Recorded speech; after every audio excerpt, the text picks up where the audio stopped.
this last idea was, and I'm pretty excited about it, is to come up with a points champion for the contest for the coming year. And this involves everybody in this room. And it's not going to cost you a penny, except, there's always an except, that at each contest we're going to ask for donations for trophies. And basically, anyone that's been involved with racing or motorcycle racing or whatever you might get into or listen to, you know that there's a driver's championship. What we've done is we've taken it a little bit further, and for each Pampa class, beginner, intermediate, advanced, expert, there will be a set of at least 3 trophies. And if we get enough money donated, and it's up to you guys, maybe we'll go to 5 places. The idea is that each contest you enter, you will accumulate points for your placing at that contest. Even if you came in last place, you're going to get at least 2 points. The idea is twofold. One, sure, eventually we're going to get crowned some kind of a champion, but the other is to try to encourage people to go to more contests. In fact, there was what I thought was a very embarrassing situation last year. We had a contest at Middlesex last year, and I guess some people have the mentality that, well, that's surrounded by trees, or they might do it with the grass at another field.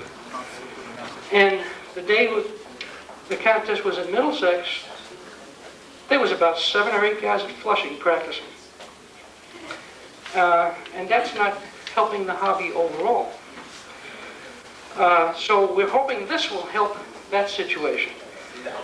Now basically, if those who are Pampa members, the issue of Stunt News that you would be getting this coming week, if you don't have it already, we have a write-up on the Northeast Stunt Championship Series. And basically at every contest you're going to be getting points as you place, and you're only competing against your own group. There's no intermediates competing against an expert. So from first place down you will have 10, 7, 5, 4, and 3 points. And that takes you to 5th place. From there on, everybody for just showing up and entering gets 2 points. So you can see this is going to keep you in there, because even after a few weeks, you're not out of the picture. Also, so that we don't have sandbagging, we're going to have a 10-point bonus one time for someone who goes, let's say, from intermediate to advanced, or advanced to expert. There's a 10-point bonus for doing it. And then, of course, your points will be accumulated in the next higher category that you're now flying in. In addition, at the end of the year, well, the points will be, back up just a minute, the points will be, or the placings will be sent to me by the contest directors. So it really, there's no work on your part except to make sure you're covered. And each week we'll have an update at the next contest of where your status is. Yes? Is this only for Pampa stunt flying? No, this is, right now, this year, we're doing it just with regular stunt. It doesn't mean it has to be, it really has nothing to do with Pampa except that we're using the Pampa category, the skill class categories. It's not old time. No, it's not old time, etc. The only reason is that it's really a trial this year, and to be selfish about it, gosh darn, the tabulation just gets incredible. If it works, and I think it will, probably next year we'll expand it to cover old-time stunt, nostalgia stunt, maybe pro, anything that says stunt. But for this year, just in order to keep it sane for the first trial, we'll keep it to the regular stunt events. And in this year, I believe there's 13 or 14 contests in the Northeast, ranging from Harrisburg all the way up north to Hampton, New Hampshire. But you're going to find that the points will sort of level out because within your categories, maybe an intermediate flyer won't go as far for a contest, but it's going to be true of everybody. At the end of the season, so there'll be 4 sets of trophies for each skill class, and in addition, there will be a high point perpetual trophy, and this high point trophy will go, it could be from any skill class because you're not competing against the other guys, and whoever accumulates the highest points over the year will become the grand champion in the Northeast. Any questions? What do you think of the idea? Good. Okay. So the only thing we're asking for you is that at the contest, we have a coffee tin out or something. We have to be able to pay for the trophies. It's not coming from Pampers, not coming from any particular club. It's just something we're doing. Okay. Tom, my comments? Yeah. I spoke to you on the phone. I was one of the judges. One of the judges because of the 4 entry actually closed. Oh, I think you got a flag. Okay. Now, I was really aggravated. New York is a short drive from there, and one club has to help subsidize another. We're on the hobby together. And I was ashamed because of the show-up. What I would suggest in a case like that, in the meets that have the 4 showings, instead of getting 10 points for first, you get 12 points for first. Maybe that would help. The only thing bad about that, then you know, either taking away or someone can say there's favoritism for a contest. So then show up. Yeah. Take off 2 points if you don't show up. The deal is to The increase whole deal is to try to get participation. people to go to contests. So get 2 more points. Yeah, and really, you know, let's try to keep away from the negatives. I think we're going to have things happen anyway. And I think with this first year, we're going to learn a lot from it. Well, you know, it's a suggestion. Yeah, Rich. I think this is, you didn't mention, but I think it's a best 10 events we're going to score too. So that you're not wedded to this stunt event. If you have a vacation planned or want to go to Peru with Joe, and, you know, that shouldn't be the thing that holds you back. But by taking 10, That's great. if you don't show up, you know, almost everybody's going to miss 2 or 3 I mean, Wendy doesn't go to all these. And so what happens is, if you get a poorly attended contest, it makes your points that you do score there worth more. The same thing you're saying, only that's the way it happens. The whole idea of giving more points is to get a better turnout to the meets that are poorly attended to. I'm talking about one meet. I'm sure there's other meets in the area that have the same problem. Well, hopefully with the way this is done, with 2 or 3 different people channeling the information and schedules to them, I think you know, the attendance will go up Well, it's, you know... without having to award points. See, there are a lot of things we've been asked and we're trying to consider, and again, we're going to learn from the first year. Like one comment was, and I don't disagree with it, except the complexity of it would be to add, this year, to add old-time stunt to it and add, but it can get to be a tabulating nightmare.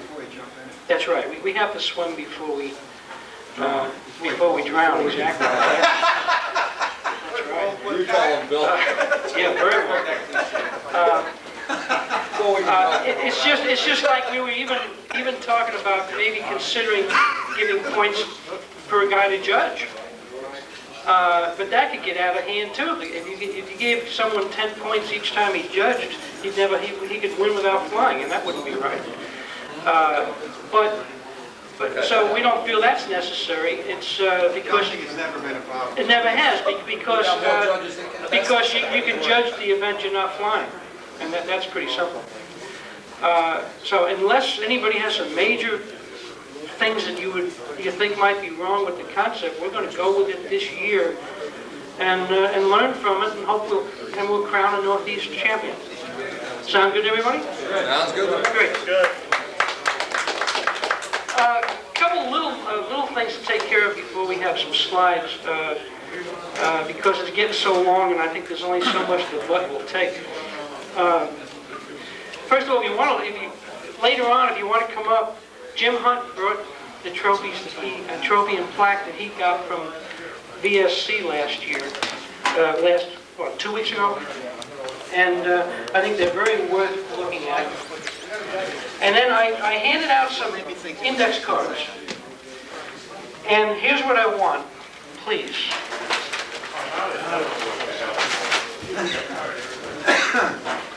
And if you just put a number next to your answer, what did you think of the Saturday format? And you might even include, you know, the month. Is it okay? What did you think about it? It's like the list of Do we go back to a Friday night? Do we go to a Saturday? Do we go to a Sunday? Whatever your comment is on it, please put it on the card. Second, it's hard to, you know, put these things together and sometimes you don't know what to put in, what to take out.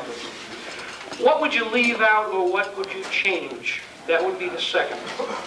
Because we want to remember this is a forum that hopefully is for everyone. It's not just for me or for Wendy or anybody else in this room. It's for everybody. The third, what would you add to it? What didn't we do that you would like to see done?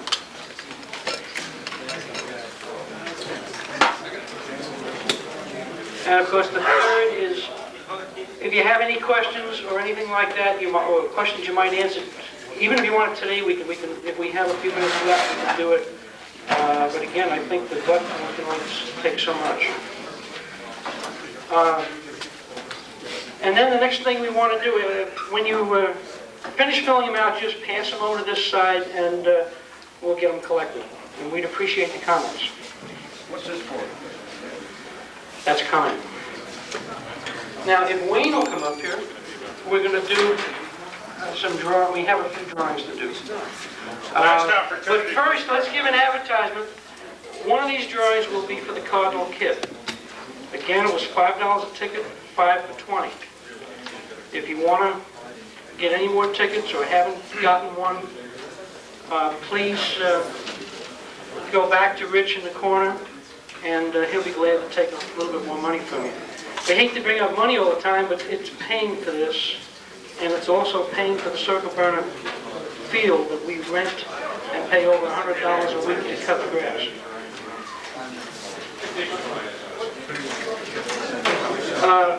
Remind you that the donation, there was a donation in addition to the kit. Wendy donated 4 tapes, which are instructional tapes on how to build the airplane. It's a $240 value. Not a bad deal if you win it for $5. I think that's a great deal. Thank you. In addition, we also are going to have some door prizes, and Tom Hampshire's going to help me with that one. Where is he? He left. Tom Hampshire was going to bring the door prizes today. And the door prizes will be plans for nostalgia or classic airplanes. And the word really, we have to stop saying, we now have to say classic. And I think we'll give the mic to Tom and let him explain what he didn't do today. Good show, Tom. Yeah. Unfortunately, I got my shoelaces tied together this morning. I would thank Joe Jecka for the first blast of sarcasm at about 7 o'clock. And I'd thank Bob Hunt for the second blast of sarcasm. I was so upset that I forgot the door prizes. So, they're home on my drawing board, rolled up safe and sound. What I did instead, guys, is to make a list. And I'll just say, there's 2 Impalas, 2 Jerseyans, an original Billy Simons P-40. Remember that? Keith Trossel's Focke-Wulf, and another name your poison nostalgia airplane. You name one. If I've got it in my library, I'll photocopy it. What I need you to do if you win is just come up. I'll go round up a pen. Give me your name and address. I will promptly on Monday morning, no later than 9 o'clock, mail them out to you. My apologies for the oversight. The plane or the plane? The plans. Wishful thinking, Ron. Nice try.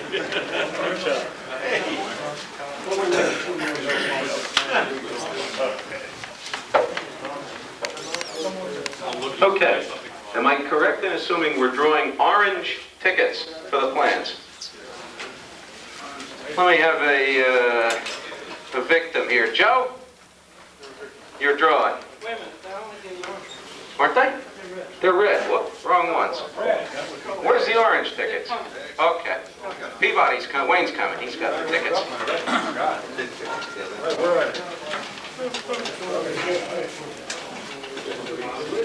Wayne, give me the orange weenies here. Here we go, Joe. Pick me a winner. Number 034016. What was that, Joe? 016. Orange ticket 016. Okay, sweeper plans. I haven't got those in the library. I'll get you Want to some. buy them? Bob Hunt will sell them to you.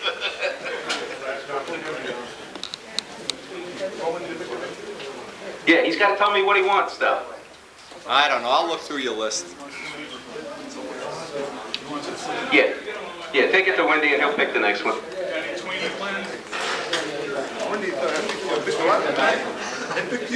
He wants a tweener plan.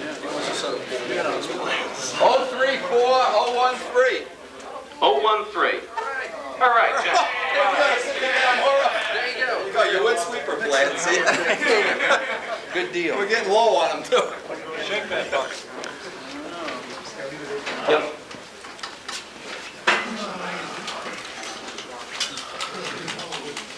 Jack, pick the next one, and then give me your name and address on the list, okay? Read it off. 033-988.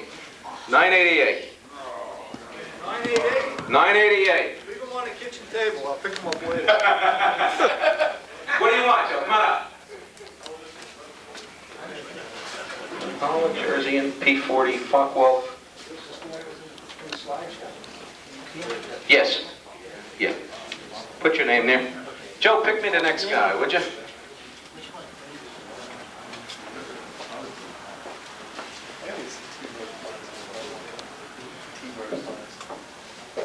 Oh, 033984.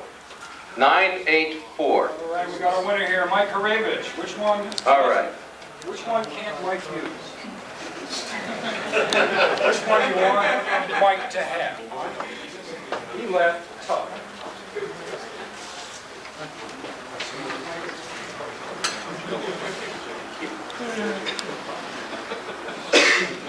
Yeah, no, that's fine. Name your point.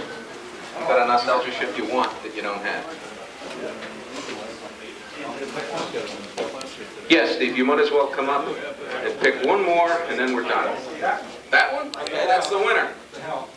033996. 996. 996. 996. Nobody has it? Are you sure it's on 969? No, just pick one. 996. Over here? Okay. 996, 033996. 996. Not here? Pick another. Do I hear 996 once? 996 twice? Sheriff's gonna knock it down. 996. Bang, he lost his house. Pick another, we'll foreclose on somebody else. I don't know.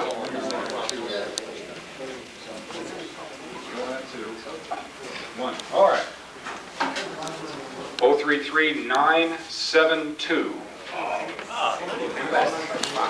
972. Hey! Hey! Caesar! Caesar! Georgian or Impala, one of the two. I'm going to advise you. You won't build it anyway, Joe. Uh-oh. Joe Ortiz is giving advice.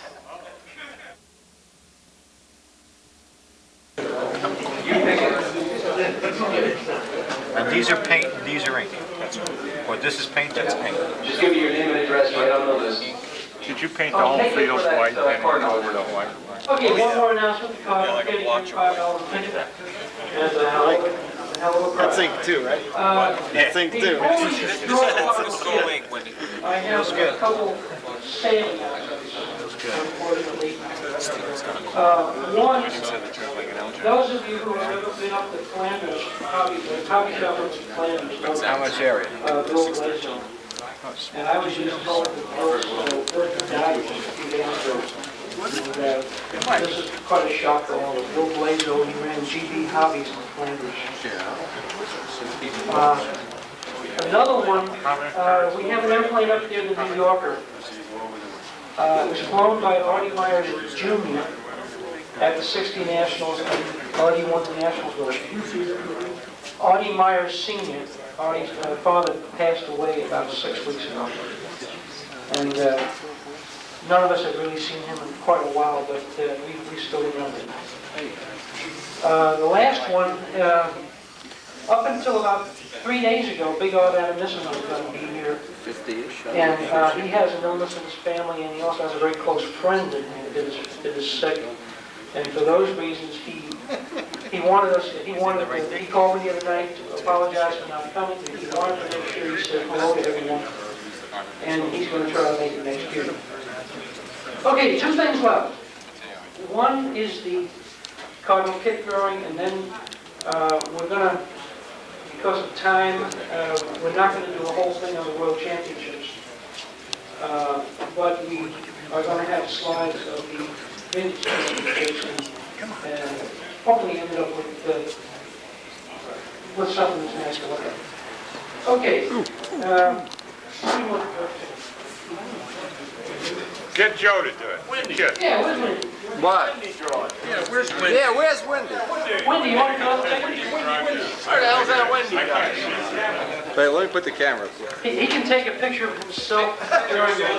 I don't want to be on this. Let Bob do it. Oh, okay, Bob Hunt said he'll do it. He's the same size as me. Because Bob says he doesn't like Wendy's airplanes. Whoa! No, that was Paul Walker that said that. Oh! See, if we're going to get into this season right, we're going to start the battles today. If you win, you can sell the videos for $60. There's another. Right, that was all yours. Okay. Ready? We're ready. Blue ticket. 9. Got it. 8. 3, 4. I got it. 3. 2. I got it! Ah! I'll take the Magnum, though. You got it, really? No, just kidding. Just a joke. 3, 4, 3, 2. Oh, Jesus Christ. Wait, I'm taking this kid back. Just can't win. Oh. Take the Magnum. Let's pull another one. No, you're doing Take the Magnum. Take the Magnum. Sell it for $10, double your money. Right. Don't use my line. I'll give you $50 for it. Credit the bike. Thank you, man. And lastly, I just want to thank some people. Because, that's right. No, Yeah. I can thank Wendy. Yeah, you're welcome. First of all, I want to thank everybody for coming. And I hope you enjoyed it, and I hope you would like to do it again. Personally, to get something like this going, there's a lot of work behind the scenes. And I'd like to thank Wayne and Joe Ortiz, Rich Peabody, Tom Hampshire, my son and daughter, Craig and Jen, who helped get the mailings out, even the one with the wrong date. And I'm sure there's a bunch of people I probably missed, but I thank everybody. You know, there was help with the food. Carl went, pitched it. Bob is going to... We get the lights back there? Lights in the back, 2 switches up top. Got any gorillas in here? This is Machu Picchu. this is some beginner. It's his first contest, and he built an LD. Oh, that's Larry Scarinzi. Larry Scarinzi built a 22-ounce El Diablo powered by a 1949 4-bolt sandcast Fox. Went like the hammers of Hades. And we thought we were going to have to get a tranquilizer gun to sedate Larry, who was having too much fun. That's D. Hill launching for Larry. This is Ted Fancher's new stunt wagon. It's beautiful. Does incredible maneuvers except inverted flight. He left that out. So he got the Pachyderm Award. He set the airplane on the field. Someone promptly came up, bent over it, and dropped the pen right through the wing. All right. Mike, what were you doing here? You didn't admit it, though, Bob, did you? This is Riley Wooten with his a All-American Senior from his kit, the Lone Star Models kit. There are circles there. There's 3 grass circles and 2 beautiful paved circles in this field, Columbus Park field. They have a boat pond, a pavilion, picnic area. It's just beautiful. How close are those high tension lines? Oh, they're quite a ways off. This is a, yeah, they're maybe 20, 30 feet away. Send Sparky Yurkowski out there to find out. I don't know whose chief this is, but it's a Pollywog chief, I guess. Or, I don't know whose that is. Beautiful. There's so many airplanes. There was 68 entrants in Nostalgia, 136 flights in one day in Nostalgia, and there were 56 entrants, I believe, in Old Time, and 15 in Ignition. We started at daybreak, and we didn't end until after dark. One day? 2-day meet. That's Ed Southwick there in the center, the designer of the Skylark. And I believe that's Tom Dixon. Yeah, that's Tom Dixon on the left, that's for sure. I wouldn't know. That's Ed's Skylark. That's a Tiger 51 in there, I believe. Nostalgia. Again, it's a T-bird. I don't know who this T-bird belongs to.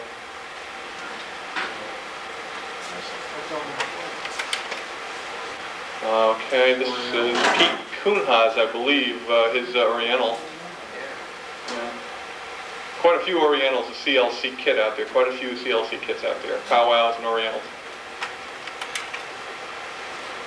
Dick Wolsey, who's All-American. Dick comes out every year religiously to this contest and competes in both events, the Old Time and the Nostalgia event. He uses his magician in the Nostalgia event, or Classic Stunt event as it's called now.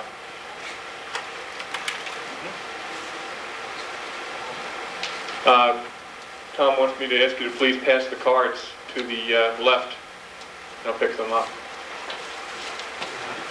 Anybody recognize those 2 guys? The guy on the left? Woolgas? Louis Woolgas. My dad and I stayed at Louis and Linda's house again this year. Louis lives about 40 minutes from the field, other end of Tucson, at the base of Mount Lemmon. It's just incredible. At night you hear the coyotes and... Oh, that's in Peru where Joe was, yeah, right? Yeah. Yeah, Peruvian was howling. It never I rains. don't know who this guy is, but he was having fun all week long, I know that. A little maintenance on his travel air there. There's a club out there, the Old Timer Club. Lou Woolard, Ed Southwick, and Art Adamison.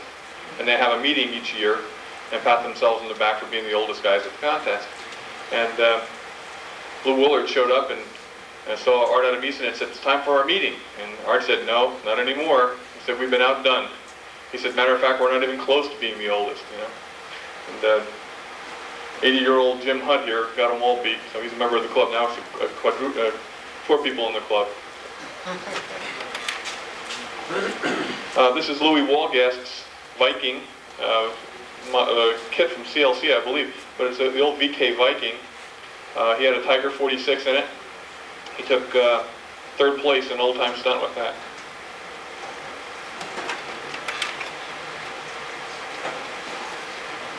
This could have been taken in 1954, just as easy.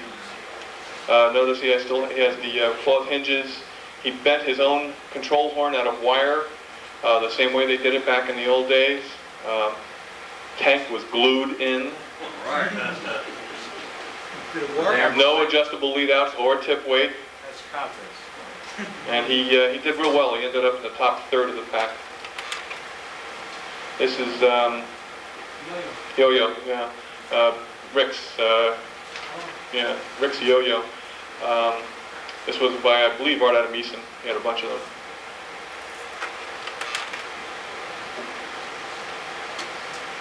Louis. This is Art Adamison's airplane. It's out of an old issue of Air Trails. It was featured. I forgot the name of it, but dual monoplane, right? Dual monoplane. And he painted it up to look like a Hall racer. Got a nice looking airplane. How did it fly? I didn't see it fly. I understand the comments aren't too good. No? From Big Art. The flash. Telling my dad how to do a hourglass in old-time stunt. Get rid of the competition early. That's Big Art there on the left. Listen again. Yeah, I can see him comment. I think he did like 12 years. Uh-oh. That's Pop Flying is official flight in old time. I'm calling off the pattern because I remember the pattern so well each year, as we all know.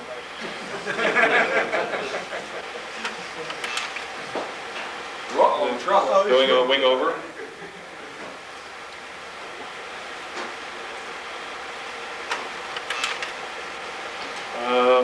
This is Curtis Swift, but I don't know who. It's not John Misk. He didn't bring an airplane. I don't know who.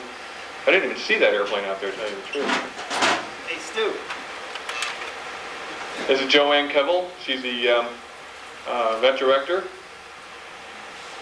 And she does a wonderful job. If you can ever make this contest, this is the best contest you will ever go to. It's the most fun. It's the most low-key. No one really cares who wins, or even knows, really, until the end. Fancher that. Sure. But they put on a really good show. If you can ever make it, you're going to really enjoy yourself. It's going to 3-day contest next year, Friday, Saturday, and Sunday. Old-time stunt on Friday, ignition on Friday, and then they're going to have nostalgia first round on Saturday, classic first round on Saturday, classic second round on Sunday. They're expecting over 80 entrants in classic next year. This is Jim Lavelle's Aries. He won the Concours Award last year with this airplane and brought it back again this year. The camera lens here is distorting the shape of the wing from where I'm standing. It's really not that distorted. This is Ted Snow's Grosvenor, is it? Grosvenor House. Grosvenor. Twin-engine stunner. He just had it out on display. It's not a classic stunner. So it was pretty. It may even show up in flying models. Okay, it's a Yates Dragon. This one was Mikey Pratt's from SIG. Yates designed the Dragon and the Madman Yates. This is the better flying of the two because it doesn't have the tapered wing. It has more area on the wing. A lot of people fly these. It has dihedral too, but it has a constant chord wing. This is George Aldrich, starting his Bill Skipper, can't think of the name of that airplane. Skipper designed airplane. It's not a Fireball. It's one of the early stunt ships designed by Bill Skipper. This was, I believe, an Anderson Spitfire, and this one had ignition. George won the event in ignition last year. I don't know where he placed this year. I know he didn't win. Nice thick pattern master airplane. Yeah. There he is. You've been on a slim Have a lot of states. You lost a lot of weight.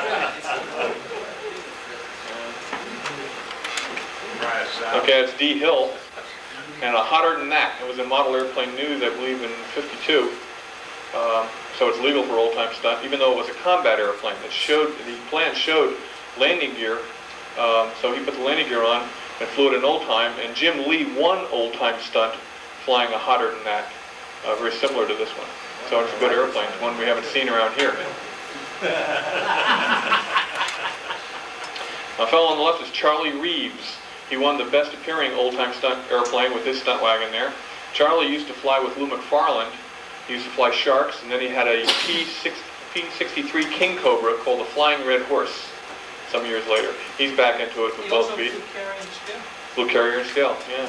And that's Al Brickhouse. He took second in old-time stunt with his All-American, and of course Teddy Fancher down the end with his stunt wagon.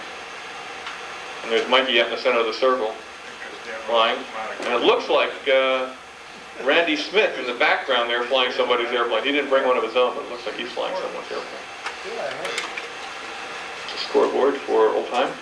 You might point Now out look how many entrants we have. That's the total entrance split onto 2 circles. Old-time stunt, 56 entrance. Yeah, JD's name is on there.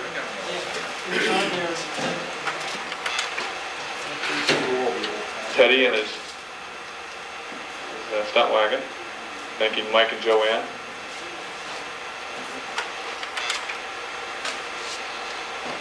He did. It was a Fox 59 long shaft. It was beautiful, just beautiful. Did these really hot landings, and he had the gear just right because he nailed them every time. This was a Fierce Arrow flown by one of the Japanese contingent. 2 Japanese fellows came over to meet Kaz, and they're starting a nostalgia movement in Japan. And there's going to be a whole bunch of them over here next year.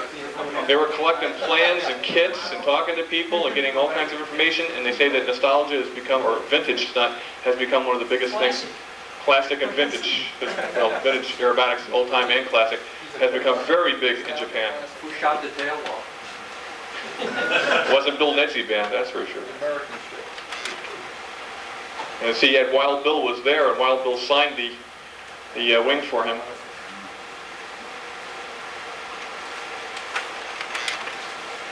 This is a great shot.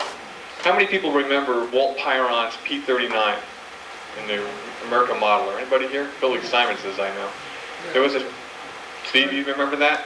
Yeah, one of the guys who used to fly with when I was a kid had one. He was great. That article had a picture, it was in 1957 or 59, I guess it was American modeler, had a picture of this airplane breaking ground. Just as it lifted off, they caught a picture of it. It was beautiful. It was one of the big inspirations when I was starting to fly model airplanes. And this is Dave Hemstrut of PT-19 fame. He designed the Midwest PT-19, and he built Walt Pyron's P-39 to use at this contest, and then flew all week with Walt. So it's kind of neat. They became friends at the contest. They met each other, and they were like buddies. So, and it flies great, it really does. That's Cannon. Now that's the winning old-time stunt airplane. That's Jim Lee, and it's hotter than that. Again, this is a real sleeper. It's easy to build, constant chord wing, sheet stab and elevator, constant chord fuselage. It's a nice little airplane. It's a great airplane. This is Tom Lay, folks. You heard about him, there he is. And he is a practical joker. You just got to watch yourself all the time. If he ever discovers hot stuff, we're in trouble. I think that weatherman is incredible. Yeah, as the paddles go around, the little fellow there flips the prop of the airplane. He's a whack at the very first order. This is Larry Foster's Tempest. Larry's very good friends with the designer of this airplane, Bart Klipinski. And Bart and Larry shared this airplane during the contest. And Larry, Bart actually ended up in 5th place without appearance points. So he's a very good pilot. Just a typical pit scene. In any given time, in the pits it looks like this, and it changes all day long because you can never get all of the airplanes that attend this contest, and you couldn't get all of them in the pit area. So you'd be out there ready for a flight maybe an hour ahead of time. It would look like this, and an hour later it would be that many airplanes, but all different airplanes. And then the next hour, the same thing. You go out there every hour and take a picture like this, and they're all different airplanes. And the Go Devils. No. Well, I think that thing that Bill Skipper, that's what that was. Yeah, no, there was none there. Bill Skipper's was an acrobat. Acrobat, that's what we're looking for. The Walter School and Acrobat. And that's Tom Dixon there, and Dave Hemstrut, Art Adamison behind him. Every place you go, there's legends. You just rub elbows with Bob Gialdini and George Aldrich and Walt Pyron and Ed Southwick, and just everywhere you turn, there's another legend. There's a Fierce Arrow. We were hoping to rub elbows with John D. out there, but he didn't make it. He's not a legend. It's as simple as that. Out there he is. Louis Wolgast had a model of the JD Falcon that flew very well out there. Again, this is I think this is Vikunha's CLC Oriental. And you see the wing behind it, that's the Stingray. That's one of the original Stingrays. Actually, it was made up of pieces of several original Stingrays. And Jim Hoffman and his Talon. This is a Jim Kostecki design. Appeared in Flying Models in 1966, I believe. And that was shrink film covered in black. Real smart move on his part to bring a shrink film covered airplane to Tucson. Yeah, right. Think about it. Yeah, right. It changes a bit. Doesn't it? Yeah, sure does.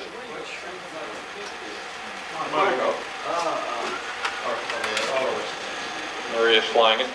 Now, that scenery in the background is just representative of what you see anywhere you look in Tucson. It's surrounded by mountains. Just beautiful. That's only 7,500 feet high back there. Yeah, the 7,000 foot high mountains there. Much fun as Peru. I've never lived it down. Never. Never gonna pick it up. This dolphin, who belonged to this one? There were several dolphins there. I'm not sure who's this one is. Jimmy Borelli had a dolphin. No, this is Lou Wooler's dolphin. Dolphin Lou Wooler's. Old Jetco kit. And I take it back, it was Rusty Brown. That's right, another old timer. Rusty Borelli. Rusty Brown.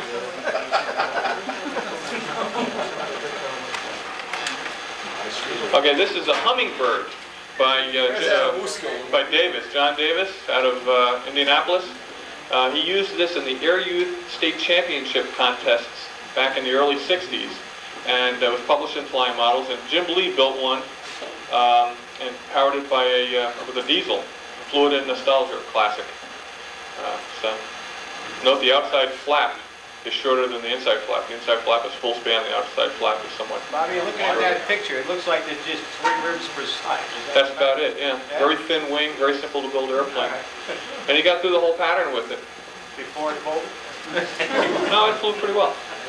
Most of the people that go to VSC don't build airplanes that are competitive, or meant to be competitive. They build airplanes that were representative of airplanes from that era. No matter how well they fly, they want to have something that's different than the next guy. And that's about 80% of the interest of that contest. The last 20% may be interested in winning a trophy. Most of them are interested in showing up with something different. And that's what makes it very unique. And this is Todd Lee's dolphin. Todd is marrying Archie Adamison's sister. So we're going to have a... They are? Yeah, we're getting married. Does she know it? She does now. Did you tell her? And Todd and Archie are going to the same school together. They're even rooming together. So. Something like that was going on at the last night. Yeah, you're right. Yeah. Especially at the banquet, right? Right. This is the. Well, I don't want to talk about this airplane. We'll go back to it. Must be Fancher's. This is Fancher's Chief, which should have won this contest, I think, 3 or 4 years running. Each year he had some kind of trouble with it. Last year he couldn't get the engine started. He scored almost enough points to win it last year without starting points and losing pattern points and landing points. Still almost scored enough points to win. He had a Johnson in it the last couple of years and always had something go wrong. And one pattern he took off after having several successful practice flights. A few minutes later he fired it up, took off, and the needle was about 3 turns rich. Couldn't figure it out. Probably the twin pipe. So, but the airplane corners exceptionally well. It's only about a 34-ounce airplane. Flies well in the wind, and he flies it just outstanding. You can see by the stains on the outside wing, it's been around for a while. It's got a lot of oil soakage. And he finally changed motors, put it in a gas 40, the Aldrich modified McCoy, and just barely won out here at this thing. But he's a real squeaker. He did real well, though. Very well. This is Bob Emmett. Built the Bob Elliott Black Hawk Stunner, or not Black Hawk, the Black Tiger.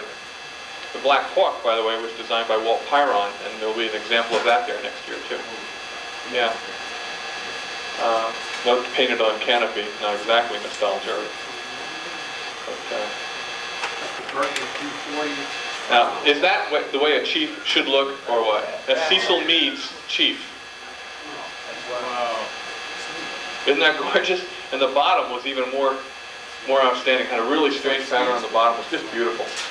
It didn't fly for beans, but it really looked good. He couldn't keep the engine running and couldn't keep the airplane in the air, but it looked super.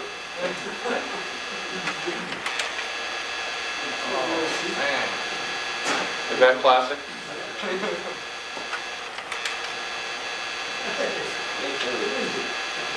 That's a picture out of our youth here. Who is that man on a bicycle?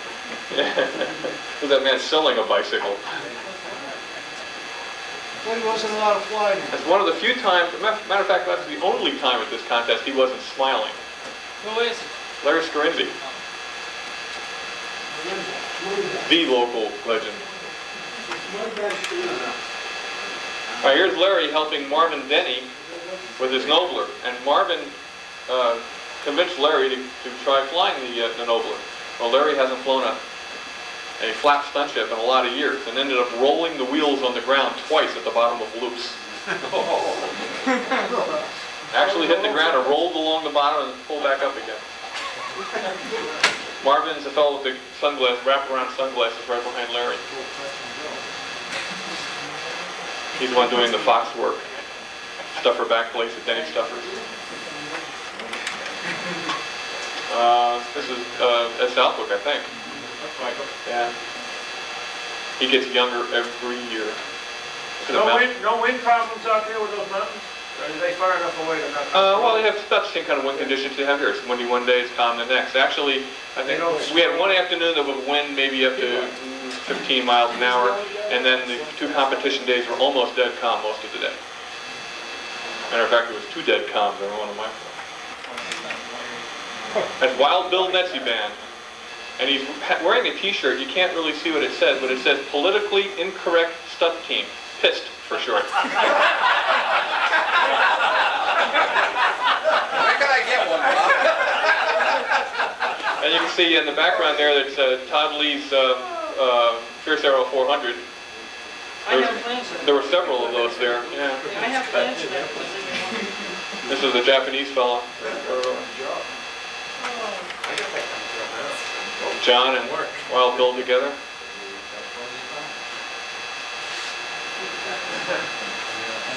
Well, that's why Tucker. Yeah, I hope so. There he is, that's Southwick. How many people here ever had a Sterling Skylark? That's all that were ever sold, I think. And the wood was so good. Oh, yeah. And the design was so accurate to his original, too. Wow. See that pavilion in the background there, it's really, the lens here compresses everything. That's really about 300 feet away or a little better. And they have a boat pond just to the left, and they had a national boat meet going on at the same time. And you're out in the middle of nowhere, you can fly open pipe all year round from sun up till sundown, no one's going to say a word. How close is the Skylark to the size of the profile? Gee, I don't know. I don't know.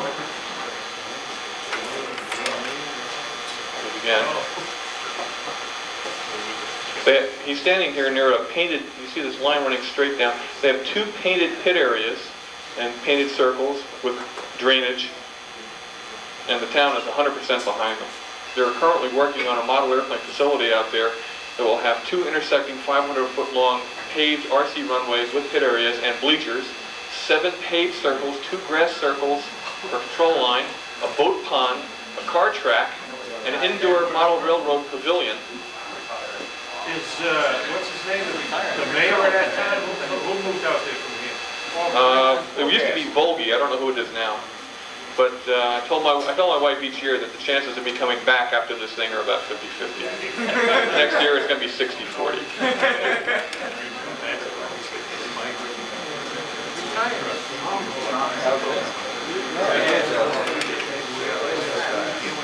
Okay, that's Somewhere. Randy Coverly from the Choya Choppers. Anybody know what a Choya is? see this name, Cholla choppers. What's a cholla? It's pronounced a cholla. No, it's a cactus. You know, there's cactus everywhere. And the great part about living out there is you don't have to mow a lawn. There's no lawns. Just trim the cactus. And you're not allowed to dig up cactus anywhere in the state or farm a cactus. It's a state law. Yeah. Jim's still standing there holding it, hoping it doesn't wrinkle. That's Jimmy Demarell in the background there. Jimmy had a great time. He was flying all week long. Every time he turned around, he was flying something. I think he took third or fourth in old time. Yeah, he did real well. Fifth in old time. There you go, J.D. Falcon. Hey! And it flew really well, John. And he was going to give this to you to fly out there. What a legend! He was even going to put a Fox 35 in it to let you fly it. Take out. That didn't run so good. Just a little thing to add about the J.D. Falcon. The model airplane news plans were very inaccurate. And John and I are working at updating and making the true version. And Louis knew we were doing it, so I sent Louis all the sketches of what we are building here. So he beat us to the punch to build the actual J.D. Falcon. Did he beat you, Tom? He had this airplane ready to fly last year. This is something I wanted to mention about finishing. Had it ready to fly last year. And he put on this, he had a beautiful finish on it, the DuPont 380S Clear, which is gorgeous. And we went out to fly it and landed, he had holes in 2 bays. And he flew it again, had 2 more holes. Flew it again, he had 3 or 4 more holes. And finally, every bay in the airplane was split up. It turned out that the silk span he used was rotten. It was old silk span. So whenever you're going to do an airplane with silk span, buy a brand new silk span. Because it rotted and broke. He had to completely recover the wing and didn't have it ready for last year because of that. So. That happens, Bobby, that happens when you use 380S without flexible agent. That'll happen every single time. So if anybody's going to use 380S, be aware. And well, I have gotten 50 calls about that splitting and popping and bays open. It's too brittle without the flexible. Well, you showed us the silk span too, and the silk span was all brown, and he did a test on it. And it was terrible. Yeah, it was terrible. So good point, Wendy. George and Teddy. George makes 3 of Teddy.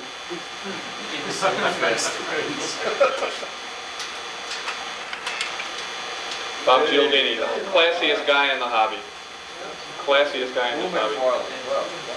This is the Stingray, and he went out and got a Merco 35, an old Merco just like the original was powered by. Put it in there, flew very well. Anyone who was at the 87 Nationals got to see him fly. Wendy has tapes of him flying this airplane, and it flies great. We got those really good interviews airplane. too, Bob. Those interviews are real good with him. Yeah, it's a super flying airplane. I would love to build one of these, but it's very difficult to transport because it's so tall with the tricycle landing gear and the tall rudder. You have to build a very deep box. Last year, he was coming to the VSC, and his airplane was in a crate and got lost. And he showed up, and the airplane didn't. So.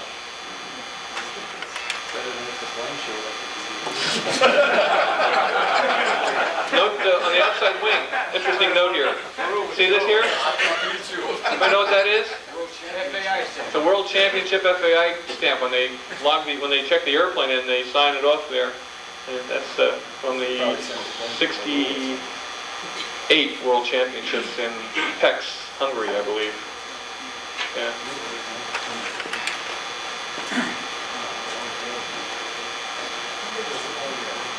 It's about 570 squares.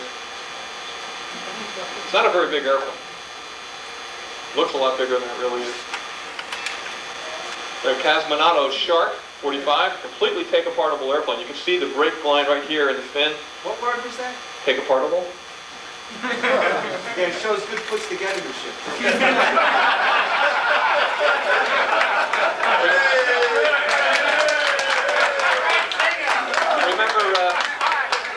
Remember, Sterling, I get to edit your copy before it goes in the magazine. This is Ted Snow and his Tweedledee.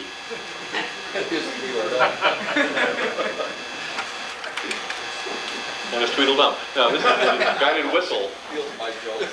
This fella, I went over to his garage. He has a house about 4 miles from the field. And he must have about 900 square feet of shop area. And there must be about, literally, 75 to 80 airplanes in there ready to fly. He's retired and just builds airplanes around the clock, gives them away. What's that address for? Phone number. That's Tucson.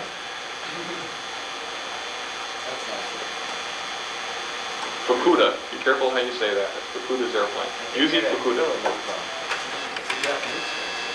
Okay, this was the other Japanese fellow. I can't pronounce his name at all. Anybody know what this is? No. Come on. Put your thinking caps on. That's not Gabron's airplane. No? Is that Gabron's Close. airplane? This is Gabri's airplane. Joseph Gabri, two-time world champion Joseph Gabri. This is the Supermaster. Right. Czechoslovakian airplane. Anybody know what that is? Come on. No? Close.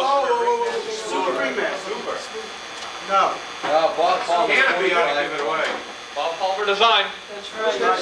Skyscraper. Skyscraper, right. This was Leroy Black Skyscraper, and this airplane flew. Well, it was a little crude in some spots. He had damaged it, but airplane flew super. Really good choice for a little bit larger airplanes in the 610, 620 category. Nice airplane.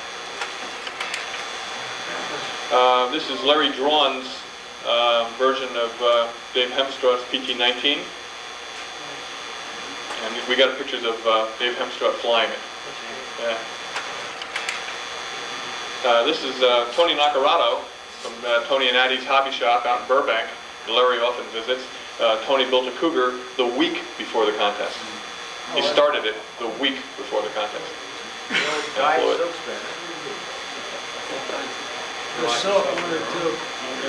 The Black Sheep Stunt team, they presented me with a T-shirt that has a framework of a Nobler on the front and the back, all in wood framework.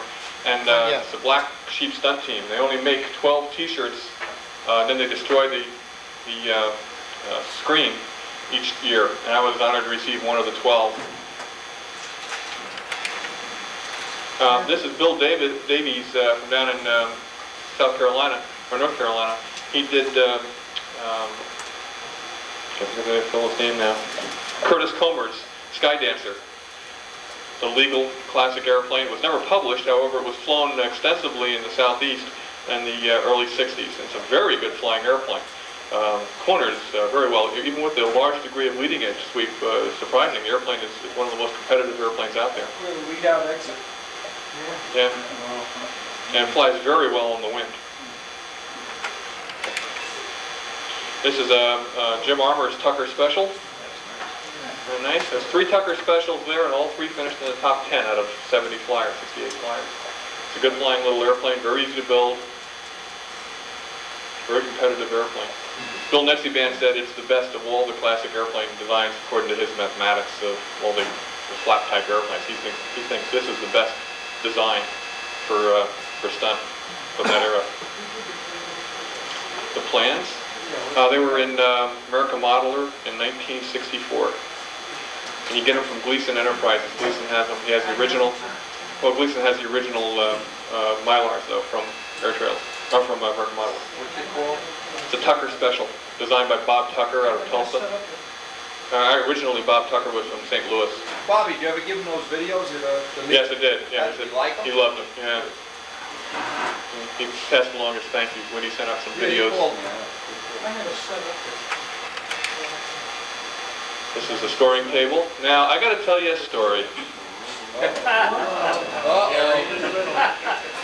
These ladies, every year, Shireen Fancher, Lila Lee on the right, Jim Lee's wife, and Joanne Cavell, sit out there under that tent and add scores up all week long, all weekend long.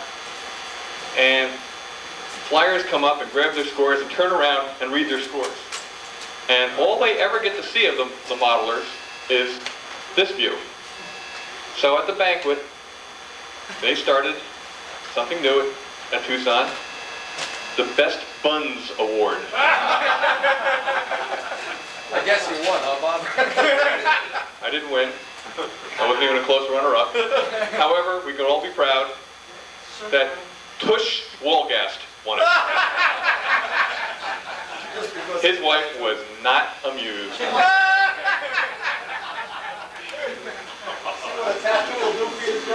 There's our Kaz. Kaz is leaving this week. He's leaving, matter of fact, I believe this weekend, going back to Japan. He can't come back now for 5 more years with his company. And he told me to tell everyone he really enjoyed his stay. He loves America, would love to stay here if he possibly could, but he can't. And he'll be back, though, he said, in 5 years. So he gave a goodbye to everybody. But he'll be back for the Nationals, too. So.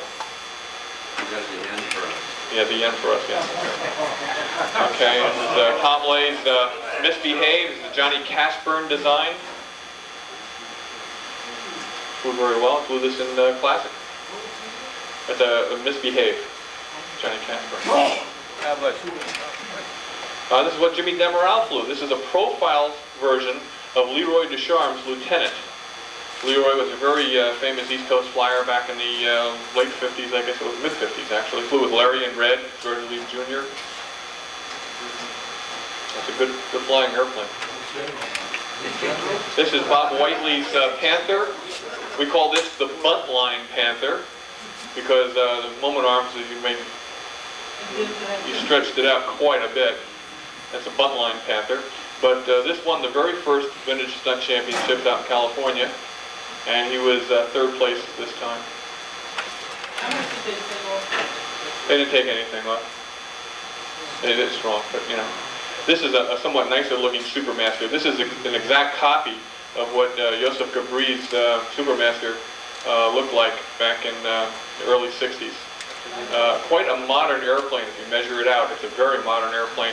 Probably, if you're going to be flying larger motors, it's one of the best choices for the classic stunt. What year is that from? I believe he had a Tiger 46 in this one. But the exhaust is coming out the wrong side. Maybe it's not a Tiger 46. I don't know what it is. I thought he had, well, the Japanese fellow had a Tiger 46. I don't know what this one was. This could be an HP, just turned around. Another Skylark, I don't know who belonged to this either. That's a Black Hawk. Now that's designed by Walt Pyron. He won the 1953 National Junior class with this design. Again, I don't know who belongs to this particular. Oh, this is Dan Gates. Dan Gates owned this one. Dan Gates is a member of the Choya Choppers. And if you're ever going to go to the VSC, he's the fellow who you send all your fuel and your airplane boxes and anything you want to send out there. He'll store it for you till you get there. That's the H-Dragon again by Mikey Pratt. Another Fierce Arrow. That's a beautiful one. Look at the logo. Beautiful airplanes. Again, they don't fly for peace, but they're beautiful airplanes. That's it. That's it. Very good.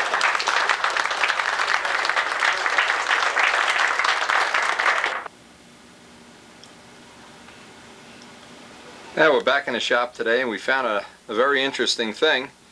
Is the wheel pants from last year's ship from the yellow 51 Cardinal. These are the wheel pants. They fit right on the tweener.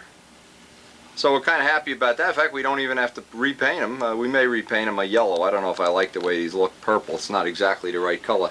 Anyway, and we had 2 days of flying on this since the last time we videotaped. We went to the forum, saw all the presentations, and we did get 2 days of flying on this guy, and hopefully now it's just a question of the final trim. This appears to be the better of the 2 airplanes flying wise. I've flown both of them. This seems to be the better of the 2, and so it's a question of now we want to take care of the details like the wheel pants. Did a couple other little modifications, shim in the tank, rebuffed out the plane, and that's been on a previous tape or so. But having the wheel pants on here now, and now having an extra set of grass gear, it puts us in a good position, and we're going to try to get out and get some flights this afternoon if we can. So let's see what the weather's like outside.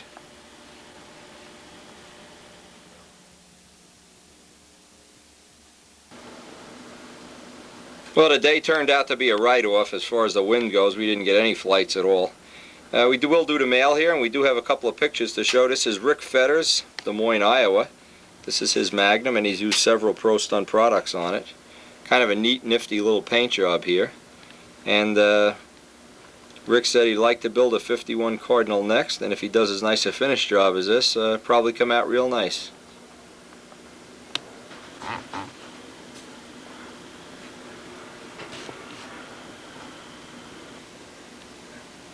Here's some pictures that we got in the mail from Anthony Schlatter in Canada, and he wants to show and detail his checkerboard method, which may be a real neat idea. Anybody wants to do one of these Billy Suarez kind of paint jobs.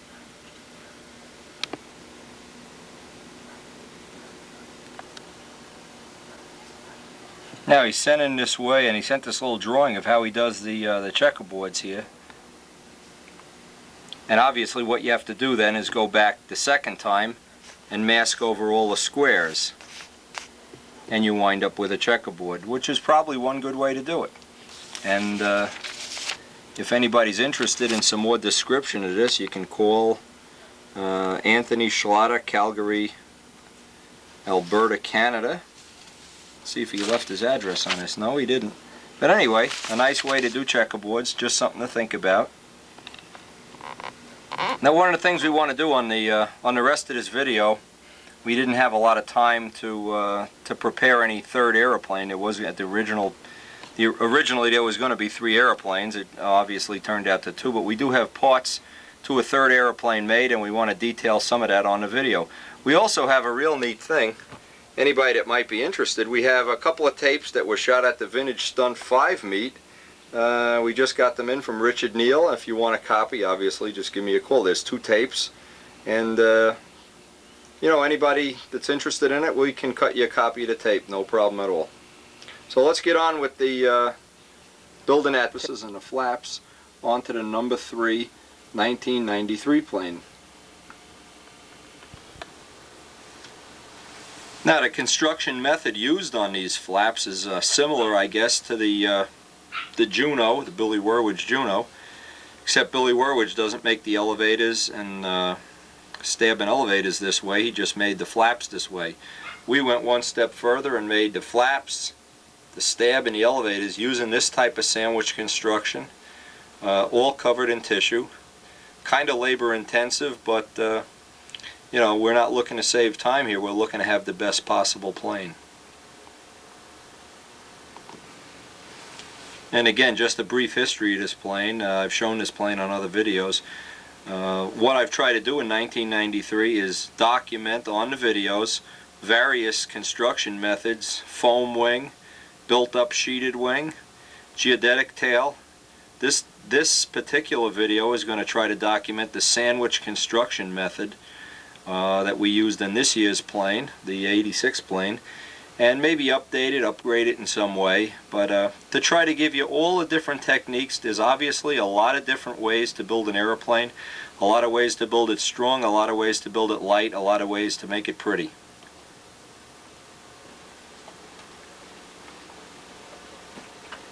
And so for the beginning of this video, this is the type of construction that we're going to be dealing with.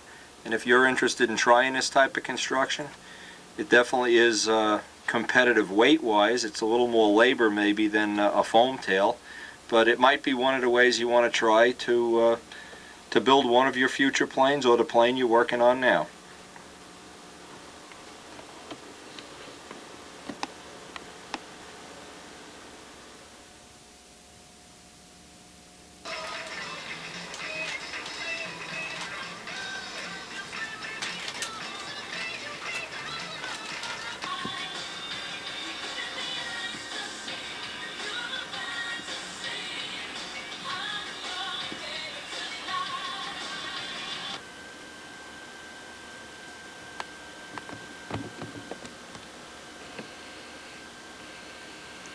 Okay, now the first step in this whole procedure is we're going to be taking out. Now you notice I have a set of cardinal drawings. They have no lettering on it. These are the original preliminary cardinal drawings without the lettering, showing the various construction techniques. And like what we're trying to do this year is build a plane but using different construction techniques And you notice I've taken out the tail drawing here, and I'm tracing it out on kind of a waxy tracing paper. You really could get some high quality paper here if you wanted to. And I've made up a drawing that I'm going to be using while I make up the box structure. So step one in this is make yourself up a tracing from the drawings that you do have, unless you want to destroy a, a $20 set of drawings. It's just easier to do it off of a piece, and this, like I said, is a waxy kind of paper. Nothing special about this. I just use it to trace out the outline and the rib location. When you use the sandwich method, you don't really need a good, a super quality drawing, but you do need one that's accurate. So the first step is to get an accurate drawing, and then we'll go over and pick out some 1/4 inch wood.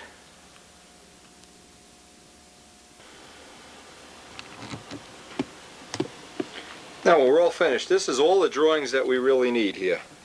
We need one, a half span, so we can build the elevators, and we'll build both elevators off of this drawing. And we also need the layout of the stab so we can make the sandwich box. Now, this is really all you need to build a tail. You don't need a lot more elaborate drawings than this. I traced these right off the Cardinal 51 plans, and I'm just changing the construction method. So if you have a design that you'd like to build this way, and hey, it's fun to build different ways. Try a few different ways. Don't get locked into just doing foam or just doing D-tubes or I-beamers or whatever. Try a different way, and I'm trying to document as many ways as possible on these videos so that anybody that wants to build in a particular way, they can reach into the box and say, okay, I want to build this way, I want to build that way. And you'll find that different people like to build different ways. Everybody has a preferred way of doing it. Now this is my way, as I start off with the drawings, in which case I take Steve's ink drawing and then I make this drawing from it.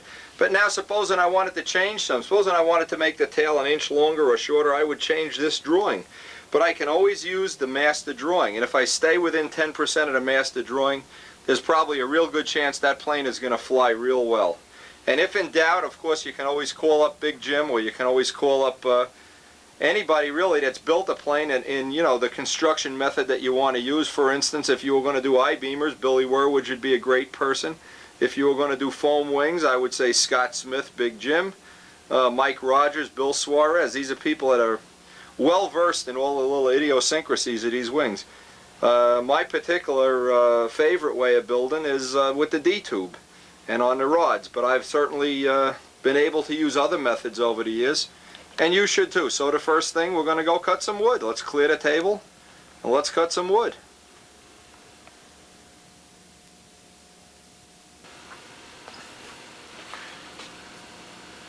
Yeah, first step in this type of construction, I cut up some 1/4 inch square. Now I don't like to buy the 1/4 inch square. I like to make them from a piece that is light and has straight grain. Very important that this be straight grain. I glue it to the table at the ends where we're going to cut the ends off, and one drop in the middle.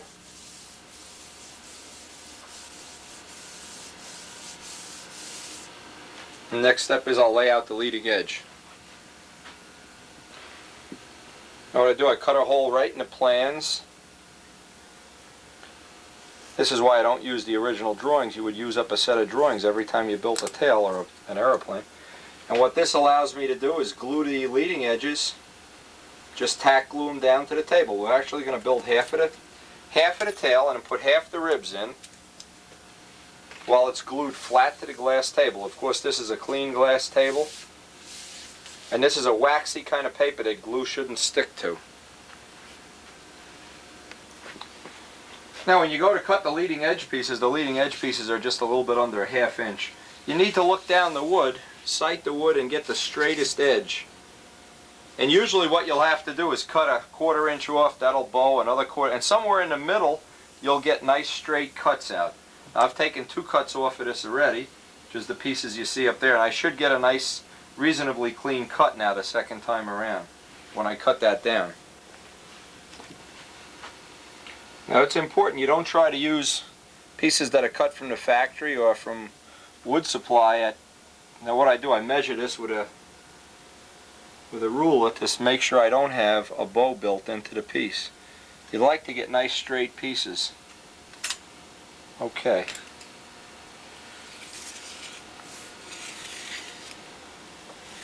Typically when you strip the end off a piece of wood, you'll get most of the bow out, and somewhere down toward the middle, hopefully you'll get you know, some nice straight pieces here we can use for a leading edge.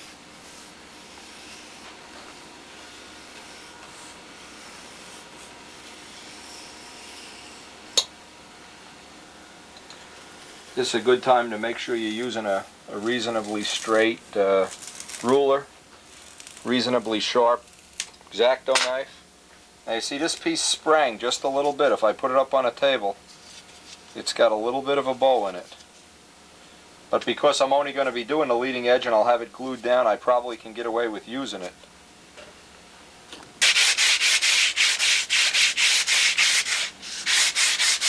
I like to dress off the edges a little bit, even though this is probably not one of the important parts of the job.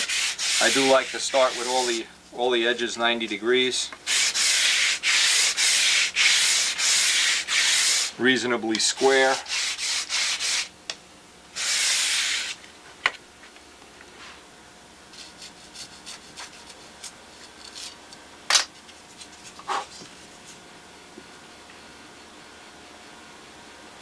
Now once you cut the angle, you just flip it over and you have both leading edges made in one cut.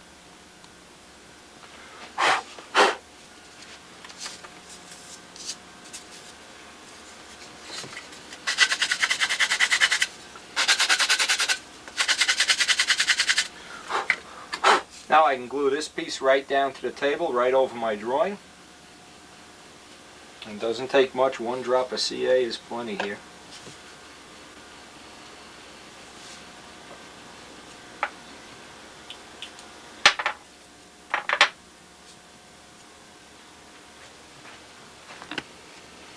And out at the tip you can glue it down same way. Now since you're going to cut these pieces right off, you're going to cut these right off so it doesn't really matter.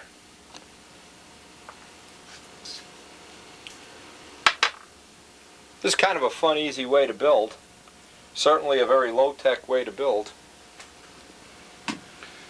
Okay, now with all this glued right down to the table, might even want to get a little block sanding edge on here. And we're going to start laying in the ribs. First thing we have to do is make up a little rib template, rib pattern. Now this would be a great place if you just happen to have some C-grain 1/8 inch. This would be a great place to use it up. If you don't, you know, you can make do with whatever wood you do have. The lighter the better. Now we have the full framework and we're ready to start dropping in the ribs. Now I just make up a balsa stripper. In this case I already have one made up. I only have 4 pieces of 1/8 inch wood, so I'm trying not to waste any wood here. And I'll strip off 3 or 4, let me see if I can show this. Just strip off the 1/4 inch wood, just like you would strip cap strips. You sure, you know, this is a great time, by the way. The last time I did this, I called Riley Wooten and I ordered up some real good wood that he had, but it was only 12 inches long and 6 inches long, and I could use it up. I just cut it up into strips for the ribs. If you don't have a stripper, you can buy a sophisticated one, or you can just make this up. Really an easy tool to make up. Just glue a razor blade into a block of wood. And I have one set for making the geodetic tails, and now I have one set for doing these. Are normal, just 1/8 inch cap strips. That's all this is. And I'm ready to start laying out the ribs. What I do, I take a piece of 1/8 inch tape and just go right along the leading edge here. Now all this tape really does is keep me from putting a rib right up on the leading edge. I want to leave the first little bit of wood that I can radius it off and blend this in, and you'll see how I do that with a big piece of sandpaper. I can get that edge real nice. So first thing is lay that tape out.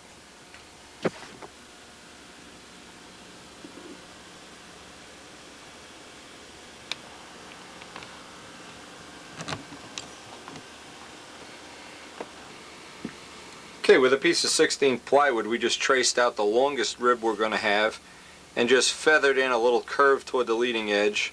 And we'll use this as a template. We'll cut it out on a bandsaw, make a little template so we can lop off the ribs and get all of them to have an even front, an even little bit of a radius.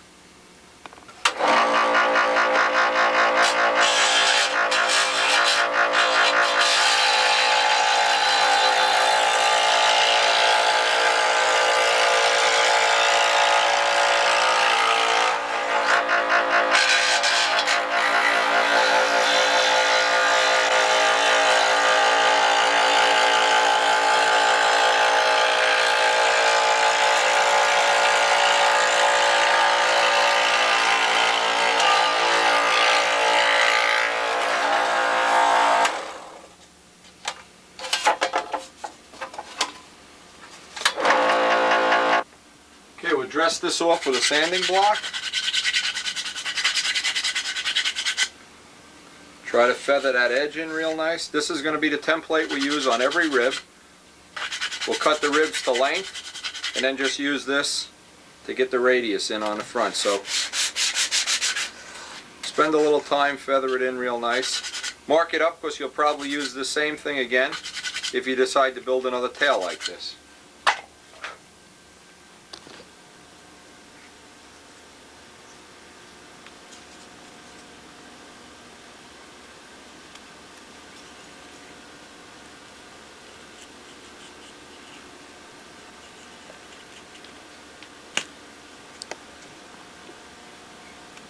Okay, that's all it's required to make the front of one rib. Now all you have to do really is one rib at a time. It might be a good idea. Dress it off with a sanding block. Start with the largest rib, in this case it's the center one. Just butt it right up against the tape. Don't butt it any further. Mark where it should be cut.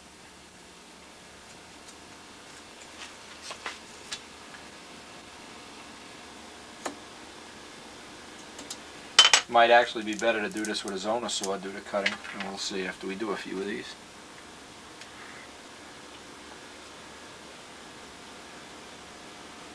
Now that's the longest one we're going to have, right in the center. That is the longest one. So what I'm going to do,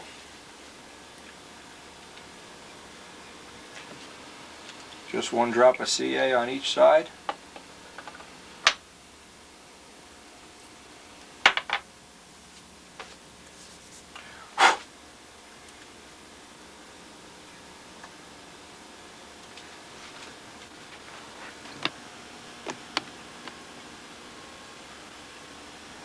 Okay, that's just one rib in place now. And we'll just go right down the line, go in both directions, and put in all the ribs.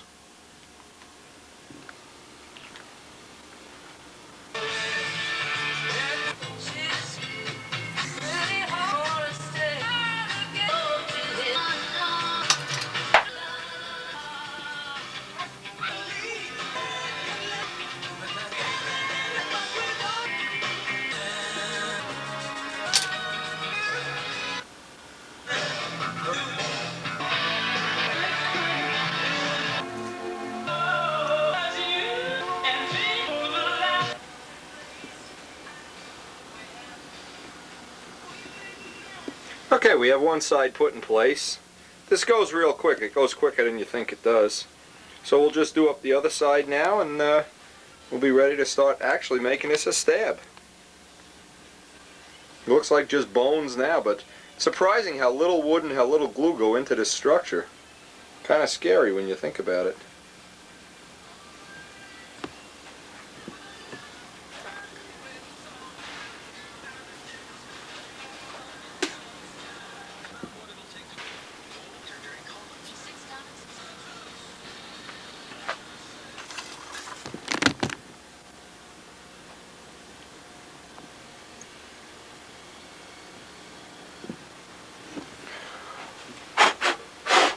Okay, all the top ribs are in.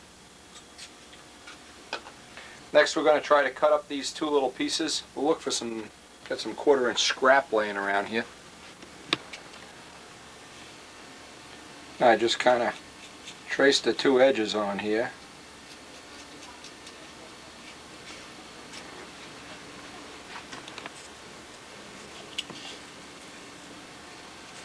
Now you can just drop that piece of wood in, look down from the top and see where your angle is. Leave it a little bit oversized to start with. The idea here is to get the grain going front to back. You don't want to have this cut out of one piece. You want the grain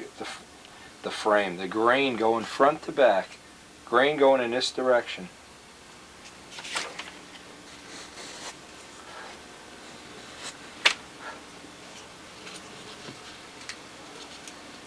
And it's always good, leave it a little bit oversized. It never hurts to have it a little bit oversized. You can get your tip shapes in later.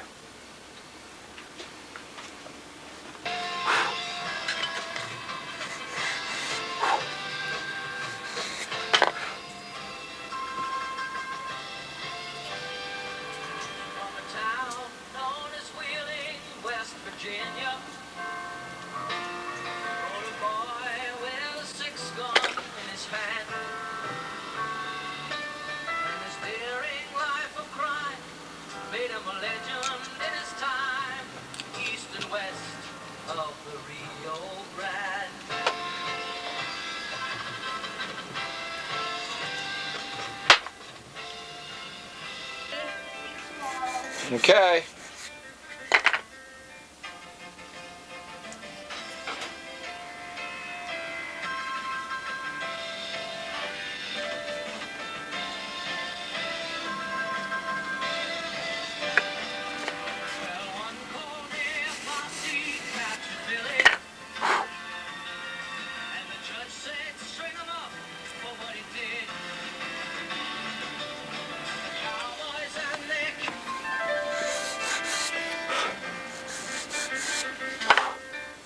Now this is one piece you really have to get a tight fit on. You're getting a lot of work being done out at this tip. And if you don't get this right, what happens, the silk span pulls this in and it looks terrible.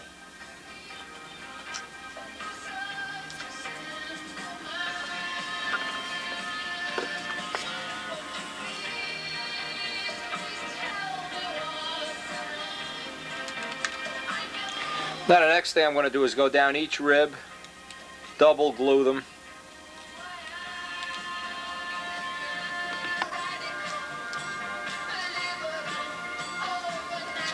You want to get a double glue joint here because this is actually going to hold this thing in alignment while we build the other half of the tail.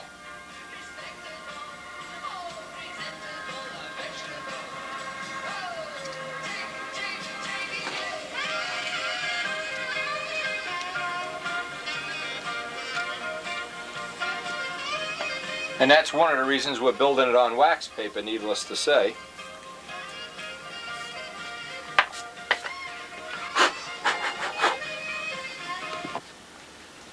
Now get out that nice long sanding block. You spend a little bit of time evening these all up a little bit.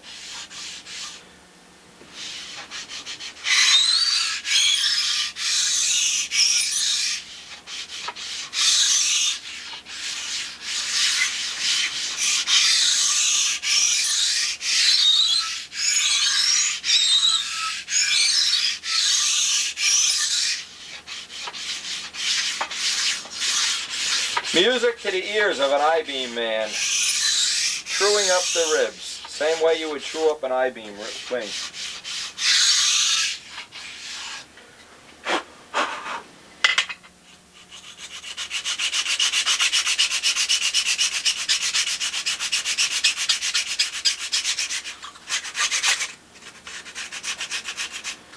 Okay, now we got one loosened up here.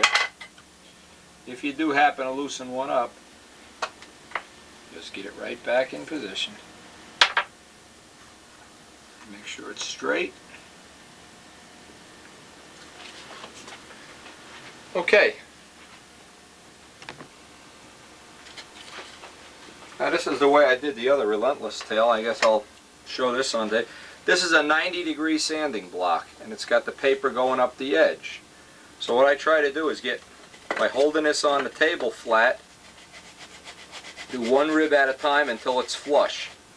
Hold the next rib, go to the next rib. Hold the next rib, go to the next rib. Hold this, go to the next rib. one by one as you go down the line. I left all the ribs, you know, a 1/64 of an inch oversize here, so that I wouldn't have any gaps. Because when I glue this onto the trailing edge, the last thing I want to see is gaps. I don't want to see any gaps here. So I just go down one rib at a time.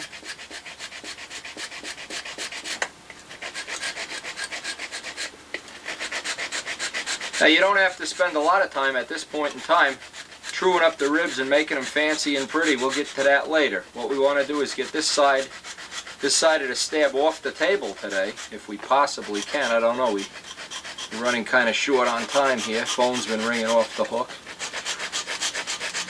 What we want to do is try to get this up off the table tonight, and we'll work on the other side tomorrow.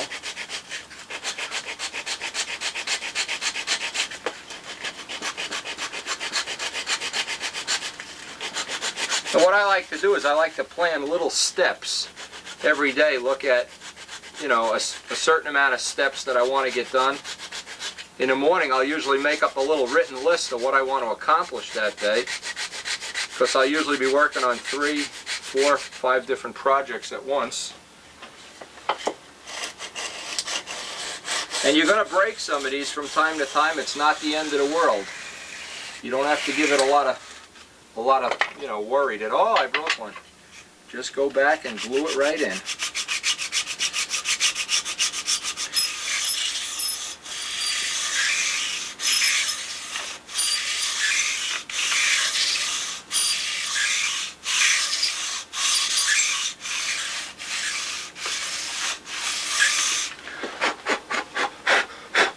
Okay, we're ready to cut this off the table.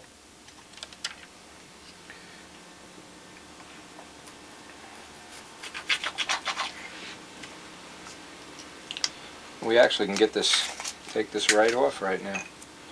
Get rid of all the extra wood, all the extra trash.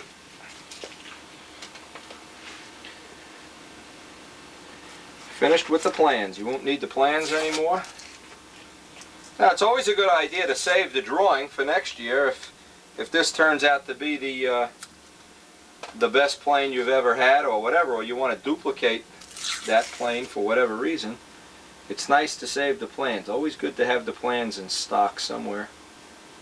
So I'll save this drawing, even though it's pretty well abused and beat up by now.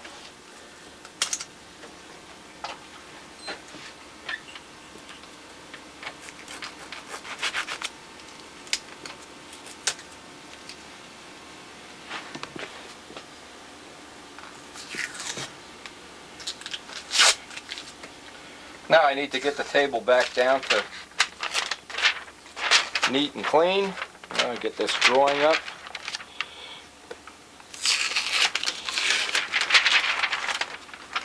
I want to get out the old scraper, which I've shown many times on the video. Get the table, because you will have drops of hot stuff. Now, even if you were to pull this up off the table and it broke in 6 pieces, you could still glue it back down together. So what we've done the first half of this thing is use the table for a fixture, for a jig, and hopefully right now. Now what I need to do now is look through all my 1/4 inch and find the straightest, truest piece and lay out the trailing edge to this guy. I like to try to lay it out on a center line if I can. I guess we can do this right off the edge, in fact.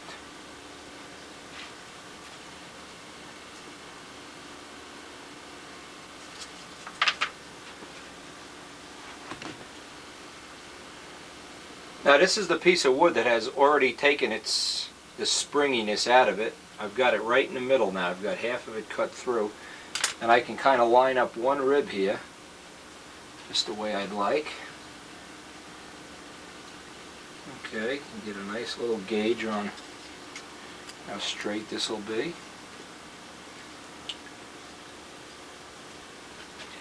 I can mark up the center. And I can mark up the edge. Now with those 3 marks on there, I can get a center line. That's my big ruler. Get Get a relatively straight center line on here now.